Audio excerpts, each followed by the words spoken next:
लाहौर से शेखुपुरा का सफर। महकमा एंटी करप्शन PHA और डिस्ट्रिक्ट एडमिनिस्ट्रेशन लाहौर में फराइज सरअंजाम देने वाले मोहम्मद असगर जोइया को पंजाब हुकूमत ने डिप्टी कमिश्नर शेखुपुरा तैनात कर दिया। डिप्टी कमिश्नर शेखुपुरा में तैनात होने वाले मोहम्मद असगर जोइया कबल-अज़ीं director anti corruption Lahore region, additional DG parks and horticulture और एडिशनल डिप्टी कमिश्नर रेवेन्यू फराइज सरअंजाम देते रहे।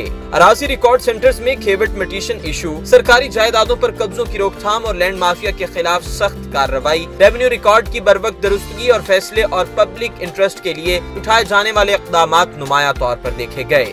मोहम्मद असगर जोइया एक ऐसे खिलाड़ी साबित हुए जिन्होंने जिस महकमे में भी कदम रखा अपनी सलाहियत और अहमियत का लोहा मनवाया।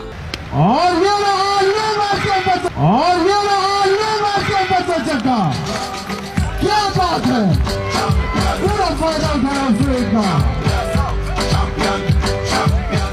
जिला लाहौर में 4 माह से जायद डिप्टी कमिश्नर तैनाती के दौरान भी ऐसे इक़दामात किए जिन पर बरवक्त जब अमल हुआ तो पंजाब हुकूमत ने भी इन इक़दामात की न सिर्फ तारीफ की बल्कि उनका एतराफ भी हुआ। शेखुपुरा जिला में सामने आने वाले चैलेंजेस को मद्देनजर रखते हुए मोहम्मद असगर जोइया का इंतखाब किया गया और पंजाब हुकूमत ने इन तमाम मसाइल के अजाले के लिए खसूसी टास्क भी सौंप दिए हैं। दूसरी जानिब पब्लिक इंटरेस्ट के फैसले करने वाले डिप्टी कमिश्नर भी तमाम मसाइल को बरवक्त हल करने के लिए पुरअज़्म दिखाई देते हैं।